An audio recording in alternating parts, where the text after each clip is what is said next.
Hey there, who's ready for another exciting edition of Let's All Argue the Video? My name is Fallout, and if you dig today's content, then feel free at any time to scroll down and one-tap the large red subscribe button. Appreciate those who do. I can feel your Chad energy from here. A couple of days ago, I put out a video ranking every adept weapon in the game. If you didn't watch that video already and feel like fighting with a complete stranger in the comments section, I'll put a link in the top right corner right now. A few of you, very politely and definitely with maximum levels of chill, informed me that I should have included VOG weapons in that list, even though technically they are time lost. Well, I wouldn't be able to live with myself if I'm out there making mistakes on the internet, so why don't we dive deep and rank every VOG time lost weapon for both PvP and PvE in Season 15. But before we get going, it's actually really important that you take this life-changing survey right now. Question, are you tired of boring video games?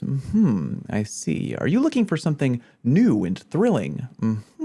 Very interesting. Final question, are you going to spend tonight alone watching the same old anime on the couch again? Well, that's it. I've heard enough. You need to shake things up, and here to help you with that is Blitz Rise of Heroes. Blitz is a jam-packed adventure game where you can choose your hero, fight monsters, challenge bosses, form your squad, and much more. Want to be social? Join a guild or even create your own. You'll get activity points by completing your daily and weekly tasks from your guild, and you can even all come together and join up for a guild hunt. If you're in the mood for PvP, Rise of Heroes features over 50 campaign chapters and over 50 heroes with great designs. In the mood for a challenge, check out the Flaming Fortress, where the higher the floor you're on, the stronger the enemies get. Ain't no turning back either. Keep heading up like a Chad. Take the challenge head on, and the best players will be featured in the Flaming Fortress Liberator rankings. Looking for beefed out heroes, aren't we all? Head on over and train your fighters at the training camp, where you can level up your heroes immediately without wasting precious in-game resources. Want extra loot? No problem. Rise of Heroes will give you rewards just for playing the game. Get special prizes every 15th day you have access to the daily reward calendar. Don't waste any more time and spice up your gaming life by heading down and clicking the link in the video description right now to download Blitz Rise of Heroes. Alright, back to the content. If you're unfamiliar with the rules, here they are. I'm gonna rank every time lost weapon for both PvP and PvE in relation to the current season meta. I could also potentially adjust the rankings based on how I think future seasons will go, but that could also make things relatively complicated. It's actually shockingly difficult to get concrete rankings with weapons, IMO. I was talking to several well-respected D2 streamers while writing the script for today's video, and multiple weapons caused multiple arguments. Some rank them low, others high. But at the end of the day, it is my list, goddammit, and if you have your own rankings and you aren't a total ass, I would love to hear what you think down in the comment section below. Okay, in no real order, let's get going with the Fatebringer. I figure the last video started off strong with a cracked legendary hand cannon, and why not follow tradition? Time Lost Fatebringer is a ridiculously viable hand cannon in both PvP and PvE. Starting with the former, Fatebringer has strong base stats and an incredibly vertical recoil direction. Unlike its energy cousin, the Palindrome, Fatebringer is unable to roll rangefinder, but that's really the only potential flaw in an otherwise great weapon. PvP-wise, Killing Wind, Tunnel Vision, Thresh, Opening Shot, Adrenaline Junkie, Eye of the Storm, and Kill Clip are all available to roll on the Fatebringer. Not to mention, out of many strong PvP weapons capable of rolling Thresh, including Palindrome, Bottom Dollar, Plug 1, Grid Skipper, Stars and Shadow, Third Axiom, Legal Action 2, and more, Fatebringer is the only one capable of rolling Thresh in Column 3. With every other weapon, it's only available in Column 4, meaning that Fatebringer has the ability to roll the tremendously rare combo of Thresh Kill Clip if you want. On top of that, because Time Lost weapons all have 2 curated perk options tacked onto every roll, every Time Lost Fatebringer you acquire will drop guaranteed with Explosive Payload in Column 3. Payload is a damned annoying perk in PvP. It not only helps you fight the effects of damage drop-off due to the fact that the explosion damage number never changes on a hit, but Payload also hits your enemies with additional visual flinch. Therefore, enemies in PvP may have a mildly harder time shooting you back while taking damage from Fatebringer. PvE-wise, Fatebringer has access to Rewind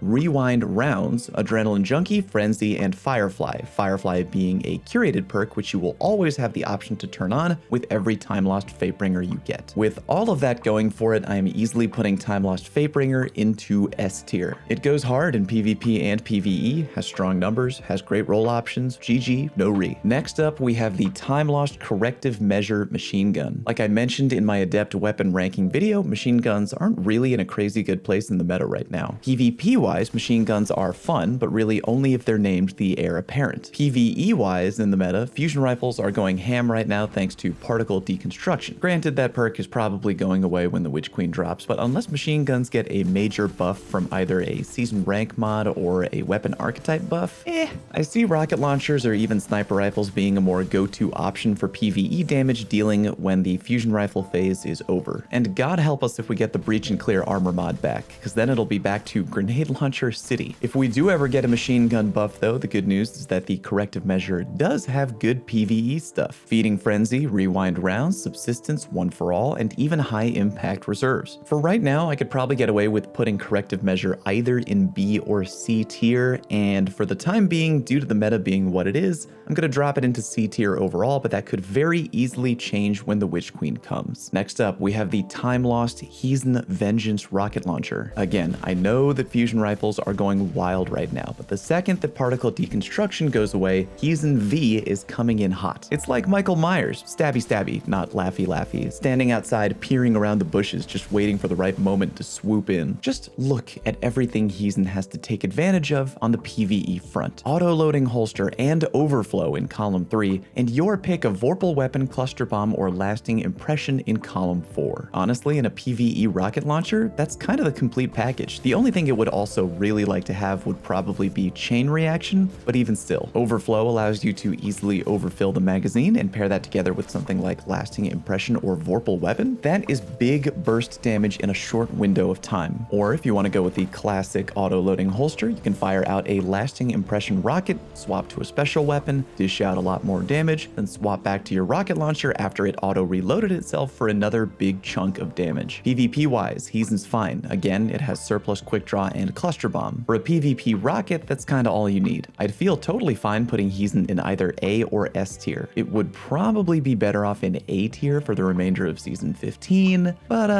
fuck it, let's cause drama. I'm gonna put it up in S tier. I have a feeling that it's gonna pop off even harder in Witch Queen. Alright, moving right along. Why don't we cover one I've been intentionally avoiding, Praedyth's Revenge. Out of every weapon on today's list, the one I've had the most arguments about with other content creators is this freaking sniper rifle right here. Believe it or not, it is kinda polarizing. I know a Trials Sherpa, whose opinion I respect a lot, insists to me that Praedyth be placed firmly in F tier due to the following reasons. Rapid fire frame snipers aren't as good as they used to be. It does not have access to snapshot. It doesn't have access to even surplus, which many view as kind of a bootleg backup snapshot option if snapshot is unavailable. To that Sherpa's credit, all those statements are true. Rapid fire frame snipers used to be able to two-tap body shot people very, very quickly. So in the case that you didn't get a one-tap dome shot and accidentally landed a shot in the chest, you could easily follow up with an immediate second body shot kill in the blink of an eye. Snapshot also is a very highly coveted perk for a lot of PvP sniper mains and has been for a long time. Praedyth also comes with a very odd zoom factor of 49. Not quite 50, but then again, not as good as most low zoom snipers in the game, which these days hover around 45 usually. However, even though Praedyth is missing a few key perks, I still think it has good potential. For starters, it has 78 aim assist by default, which is unquestionably high. Out of all the non-sunset sniper rifles currently in the game, 78 aim assist by default might actually be the highest, edging out other well-known rifles including Eye of Soul, Adored, and the Uzume. Praedyth also has a default handling of 73, again, very high by default. If you were to get a drop with both fluted barrel and a handling masterwork, you'd be up to a very handsome 96 handling, which is so goddamn rich, you might not even need snapshot at all. On top of that, Praedyth can roll moving target and opening shot together, a really tempting role for PvP. PvE-wise, Praedyth also got slammed by a few people I talked to for not having 4th times the charm or triple tap and for not having Vorpal Weapon. While that is true, Praedyth can drop with both rewind rounds and high impact reserves, which actually kinda accomplishes the same thing. While that may not be an ideal combo for a champion, that's actually not bad for dishing out damage to a big bad boss. If If we ever had a sniper rifle meta in the future, Praedyth would actually put in a lot of work. Unfortunately, we're not in a sniper meta right now, but again, there is potential. I'm putting Praedyth solidly in the B tier. In a big oof moment that I'm glad was not caught on stream, I accidentally sharded my only god roll Praedyth, and I may have to drop some coin to go get a new one soon. All right, we got 2 weapons left. Why don't we cover the Vision of Confluence Energy Scout Rifle? In the current PvE meta, Vision suffers from the same problem as many other scout rifles, that problem being bows. In endgame PvE content, I think bows are really goddamned awesome. They're also extra viable right now at dealing with overload champions. That being said, Vision is still pretty damned good. On the PvE side of things, Wellspring, Surplus, and of course Rewind rounds all available in Column 3. In Column 4, Firefly Frenzy and Disruption Break are all there to play with too. One bone I have to pick with the Vision is that the curated time lost perks are Zen Moment and Full Auto. That is literally a slap in the face when you remember that the Fatebringer gets explosive payload and Firefly on every roll. No matter. Vision has enough good PvE perks to be viable, even if the curated ones are dumb. On the PvP side of things, yeah, I'm not gonna say that you can't do well with scout rifles in the current meta. You can, but outside of the big bad DMT, scout rifles are a rare sighting in the top 10 of most used trials weapons, and I don't expect Vision to be popping up anytime soon. You could probably get away with Vision being put into the B or A tier, and for right now, I'll put it into the A tier based on its PvE viability alone. Finally, we come to the time lost Found Verdict shotgun. Found Verdict has a lot going for it, other than a really long barrel. That is. PvE-wise, you have to be careful with shotguns and endgame level content because a lot of stuff will one-shot you. Even still, Found Verdict has fun options to help you dish out big damage up close if the need should arise. Frenzy, Vorpal Weapon, and 1-2 Punch. But I ain't gonna sit here and try to sell you on PvE viability because the vast majority of people out there are rocking Found Verdict in PvP. Slide Shot, Surplus, Killing Wind, Vorpal Weapon, and Opening Shot are all top-notch shotgun perks that'll help you mop up people in PvP up close without breaking a sweat. It can also roll Unrelenting, which is often overlooked for Surplus, but can really help you out if you're going for a hardcore close quarters combat loadout in PvP. Naturally, Found Verdict has big competition from Fellwinter's Lie, which is easily acquirable at the tower. However, Found Verdict can equip weapon mods that Fellwinter can't, and Verdict can roll every Fellwinter perk and more. It brings the same level of power to the table and has more versatility if you want to roll with something different, and for those reasons and more, I'm putting Found Verdict in S tier. And there you go, a complete list of time lost weapon rankings for both PvP and PvE together. If you have a different opinion than mine, which, well, golly gee, I would just be so shocked by, let me know what your own personal rankings are down in the comment section. Truth be told, I would love to hear from you. Check out the Twitch channel if you want to come hang out when I stream live, and shout out to my patrons. All of you are beautiful, especially those of you right here in the high roller tiers. Thank you all very much for watching, and I'll see you next time.